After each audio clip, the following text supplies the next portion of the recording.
Hello everybody, I am Dinesh, the teacher of English grammar at Pioneer. Now I am going to discuss you the use of yet, Y-E-T, yet का दो meaning होता है, फिर भी और अब तक। जब yet का मीनिंग हो जाए फिर भी तब वो कंजंक्शन है, और जब yet का मीनिंग हो जाए अब तक तब वो एडवर्ब है। यहाँ पर स्टूडेंट्स कई बार गलती करते हैं, कंपटीशन में भी इससे रिलेटेड कई बार सवाल आते हैं और स्टूडेंट्स वहाँ पर कंफ्यूज हो जाते हैं। तो मैं इस वीडियो में कोशिश करूँगा कि आप एट के यूज को कंजंक्शन के रूप में और एडवर्ब के रूप में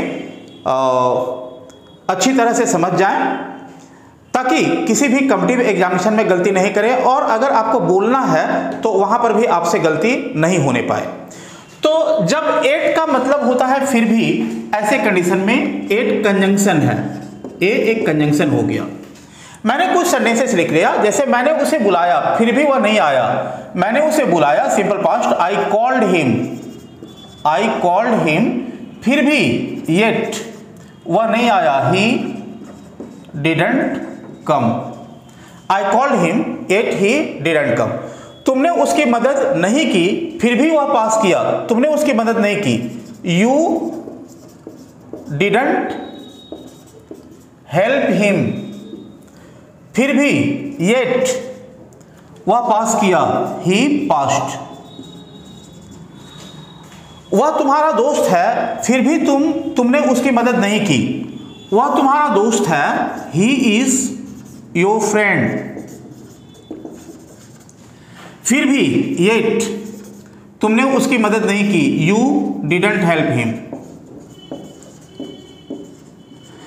ये जो तीन सेंटेंसेस है, यहां पर फिर भी कंजंक्शन के रूप में आया है, जो सेंटेंस के दो हिस्से को जोड़ता है। मैंने उसे बुलाया, वह नहीं आया, इन दोनों हिस्से को जोड़ने के लिए फिर भी आया।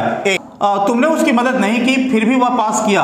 यहां पर जो फिर भी है वो इस हिस्से को, तुमने उसकी मदद नहीं की और वह पास किया, इन दोनों हिस्से को जोड़ रहा है। वह तुम्हारा दोस्त है फिर भी तुमने उसकी मदद नहीं की। तो यहां पर जो फिर भी है एट, वो इस हिस्से को कि वह तुम्हारा दोस्त है और तुमने उसकी मदद नहीं की, इन दोनों हिस्से को जोड़ रहा है। तो here yet has been used in the form of conjunction. तो जब एट का मतलब हो जाए फिर भी, तो वो किसी भी टेंस में आ सकता है। इससे रिलेटेड कोई भी रिस्ट्रिक्शन नहीं है कि ऐसा कोई जगह होगा, ऐसा कोई टेंस होगा, ऐसा कोई सेंटेंस होगा जहां पर नहीं आ सकता है। नहीं, जब एट कंजंक्शन के रूप में आए तो उसका मतलब होगा फिर भी, और जब एट कंजंक्शन के रूप में आ रहा है तो फिर वो किसी भी टेंस में आ सकता है, ये फ्री है। लेकिन जब एट का मतलब हो अब तक, तो जब एट का मतलब होगा अब तक तो वो एडवर्ब है, और इससे रिलेटेड कुछ रूल्स हैं जिसको हम लोग अब देख लेते हैं। रूल क्या है? एट का मीनिंग जब अब तक है तो एडवर्ब है, तो वैसे कंडीशन में ए सिर्फ प्रेजेंट परफेक्ट टेंस में आ सकता है और किसी भी टेंस में नहीं आएगा, और वो भी प्रेजेंट परफेक्ट के अफर्मेटिव सेंटेंस में नहीं आएगा। एट का यूज, तो ध्यान रहे कि एट का यूज प्रेजेंट परफेक्ट टेंस में होगा, प्रेजेंट परफेक्ट का जो सेंटेंस है उसके लास्ट में होगा, और सेंटेंस अफर्मेटिव नहीं होना चाहिए। कुछ सेंटेंसेस देख लें। He did not come yet, अब सेंटेंस सिंपल पास्ट हो गया, होना चाहिए था प्रेजेंट परफेक्ट में, तो ये रॉन्ग है। करेक्ट सेंटेंस होगा he has not come yet. Had you met him yet, ये सेंटेंस पास्ट परफेक्ट में हो गया, एट पास्ट परफेक्ट में ही नहीं होगा, रॉन्ग है। तो करेक्ट होगा have you met him yet.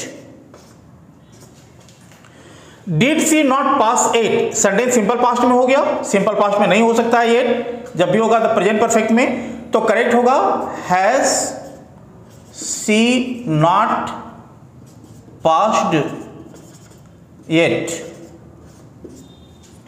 Had he not done the work yet, ये सेंटेंस पास्ट परफेक्ट में हो गया हैड, तो यहां पर एट रॉन्ग है। करेक्ट होगा has he not done the work yet. तो आपने क्या देखा, सेंटेंस सिंपल पास्ट में था और 8 लिख दिए तो गलत हो गया, सुधार के हमने प्रेजेंट परफेक्ट किया। यहां पास्ट परफेक्ट में था तो गलत हो गया, जब 8 लिखा हुआ सुधार के हमने प्रेजेंट परफेक्ट कर दिया। तो 8 का यूज सिर्फ प्रेजेंट परफेक्ट में होता है। नंबर 1, प्रेजेंट परफेक्ट के लास्ट में होता है, जो भी सेंटेंस होगा उसके लास्ट में यूज करेंगे। और मैंने आपको एक चीज बताया कि अफर्मेटिव सेंटेंस में नहीं यूज होगा। जैसे एक और सेंटेंस लिख लेते हैं, ही has come yet, A wrong sentence है। क्यों रॉन्ग है? सेंटेंस तो प्रेजेंट परफेक्ट जरूर है और 8 का यूज प्रेजेंट परफेक्ट में होता है, लेकिन प्रेजेंट परफेक्ट के अफर्मेटिव में नहीं होता है। तो इस सेंटेंस को अगर करेक्ट करना हो तो हम इसको नेगेटिव करेंगे, इंट्रोगेटिव करेंगे। जैसे he has not come yet, या हैज ही कम एट, या has he not come yet. इस तरह से सेंटेंसेस होगा जो करेक्ट है। जैसे he has come yet, that is wrong. He has not come yet, वह अब तक नहीं आया है। या हैज ही कम एट, क्या वह अब तक आया है। या has he not come at, क्या वह अब तक नहीं आया है। तो जब कभी 8 का मीनिंग हो अब तक, तो 3 चीज का ध्यान रखें कि उस 8 का यूज प्रेजेंट परफेक्ट में होगा, वो भी जो प्रेजेंट परफेक्ट का सेंटेंस है उसके लास्ट में होगा, और वो प्रेजेंट परफेक्ट वाला सेंटेंस अफर्मेटिव नहीं होना चाहिए। आप इसे ध्यान रखें और मैं उम्मीद करता हूं कि कंपटीशन में अब आप इस रूल से रिलेटेड कोई गलती नहीं करेंगे, बोलने या लिखने में भी आप कोई गलती नहीं करेंगे। Thank you. In my next video I will discuss you something different.